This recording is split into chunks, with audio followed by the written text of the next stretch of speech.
Владата утре ќе одлучува дали ќе прогласи кризна состојба на пазарот со струја. Државните електрани го побараа ова со писмо до владата поради отежнатата набавка на енергенси како последица на секојдневните блокади на грчките земјоделци.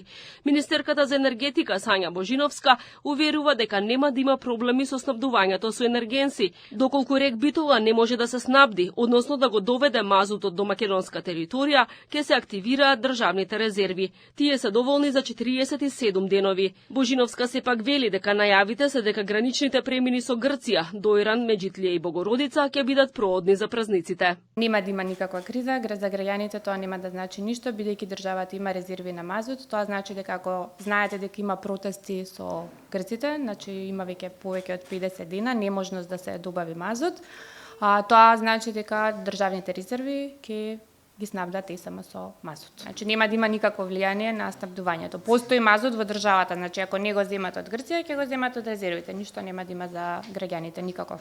Амбициозна агенда на енергетски план за 2026 година. Со годишниот план за 2025 има инвестиции од околу 1,4 милиарди евра кои треба да стартуваат до година. Со годишниот план за 2025 има инвестиции од околу 1,4 милиарди евра. Министерката за енергетика е горда што ќе се градат енергетски капацитети со вкупна мокност од 1265 мегавати.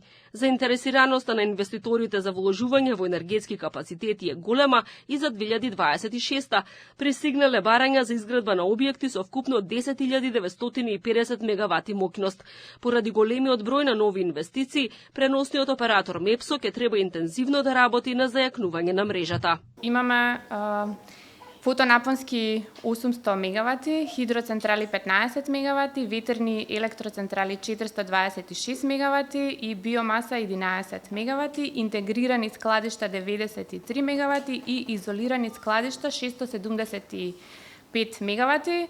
Тоа значи дека во инвестициски циклус тоа е околу 1,4 милиони евра би биле оваа година, значи овие што ги ставивме во планот, толку изнесува нивната вредност која ќе се реализираат.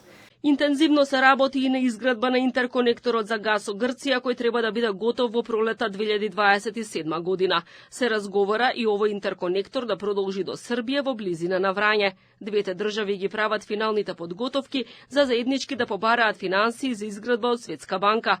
Паралелно на ова, преносниот оператор МЕПСО ќе објави и која фирма ќе го гради далноводот до Албанија, откако претходно поради неисполнување на обврските беше раскинат договорот со босанската Енергоинвест. Овој проект кој поради разни причини се одложува со години е од огромна значење, бидејќи ќе го олесни преносот и тргувањето со струја од Бугарија преку Македонија и Албанија до Италија.